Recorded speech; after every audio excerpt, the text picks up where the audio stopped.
नमस्कार साथियों, मैं हूं शुभम चतुर्वेदी और आप देख रहे हैं द मास्टर डायरी। आज हमारे साथ हैं हमारे आदरणीय पापा जी। तो पापा ने 8 वर्षों तक महर्षि विद्या मंदिर में बच्चों को पांडित्य कर्म, ज्योतिष शास्त्र आदि की शिक्षा दी और इसके बाद अपने पांडित्य कर्म भागवत प्रवक्ता और आदि पुराण के प्रवक्ता हैं। तो पापा, आज हम जानना चाहते हैं कि हमें किस देवी या किस देवता की कितनी परिक्रमाएं करनी चाहिए। जैसे भक्तगण मंदिर में जाते हैं तो उनके मन में पहला विचार यही रहता है कि हम किस देवी की या किस देवता की कितनी परिक्रमा करें। जैसे मान लो कोई जाता है हनुमान मंदिर, तो उसे बप्पा जी महाराज की कितनी परिक्रमा करना ठीक रहेगा और परिक्रमा क्यों की जाती है? यानि कांचे पापानि जन्मांतर कृतानि चे तानि सर्वान्नस्तिन्ति प्रदक्षिणाम पदे पदे।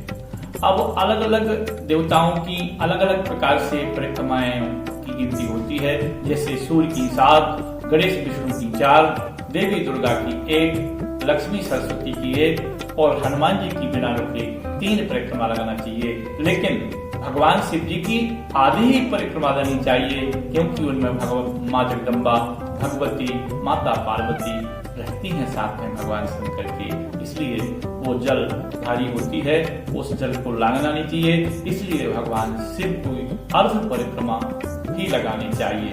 अच्छा, जैसे मतलब भक्त लोग कहते हैं या उनके मन में एक प्रश्न रहता है कि जैसे हम मंदिर में जाते हैं तो हमें परिक्रमा लगानी ही क्यों चाहिए? परिक्रमा लगाने से उन्हें क्या फायदे होते हैं और परिक्रमा क्यों लगाते हैं लोग भक्तगण?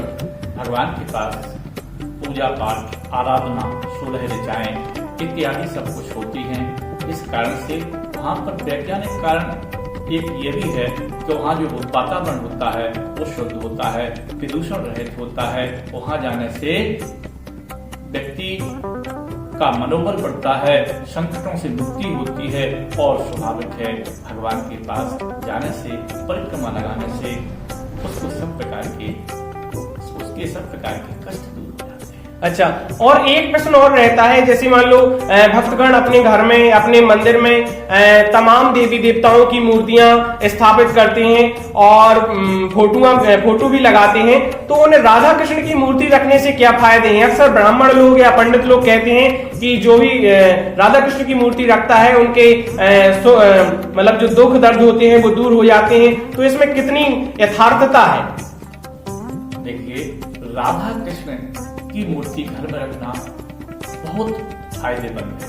एक तो आर्थिक स्थिति मजबूत रहती है, संकटों से मुक्ति रहती है और वैवाहिक जीवन भी खुशहाल रहता है। राधा कृष्ण की परिक्रमा लगाने से घर में, पड़ोसियों से, गांव में आपस में प्रेम बढ़ता है। इसलिए राधा कृष्ण की मूर्ति की स्थापना अपने गृह मंदिर में रखना अच्छी बात है। आजकल लोग बहुत परेशान रहते हैं कि हमारी बेटी को घर नहीं मिल रहा है, तो वह ऐसा कौन सा छोटा उपाय या स्वयं घर में कैसा उपाय करें जिससे उनकी बेटी को एक अच्छा और सुंदर घर और सुंदर वर की प्राप्ति हो जाए? ऐसा कोई रामचरितमानस में चौपाई वगैरह के बारे में या कोई मंत्र हो तो बता दीजिए दर्शकों को। क्या है, कुंडली में यदि पितृदोष है, काल सर्प दोष है इत्यादि अन्य दोष, मंगल दोष, इनके कारण कुछ परेशानियां आती हैं, तो इसके लिए श्री हनुमान जी की आराधना से मंगल दोष की निवृत्ति, मंगल का पूजन और पितृदोष का पूजन कराने से उन बेटियों को अच्छा घर, सुंदर वर सब प्रकार से सुख मिलता है। अच्छा, एक चौपाई भी गौरी माता की आती है बालकांड में, अपन हम छोटे में पढ़ा करते थे कि मतलब यदि कन्या है वो चौपाई पढ़े, गौरी माता का आशीर्वाद रहता है सीता माता को। तो वो कौन सी चौपाई है जिसके करने से कन्याओं को अच्छी वर की प्राप्ति होती है? जय गजबदन षडानन माता, जगत जननी दामन दुर्गाता, सुनसी सप्तशीष हमारी, पूजय मणि कामना तुम्हारी।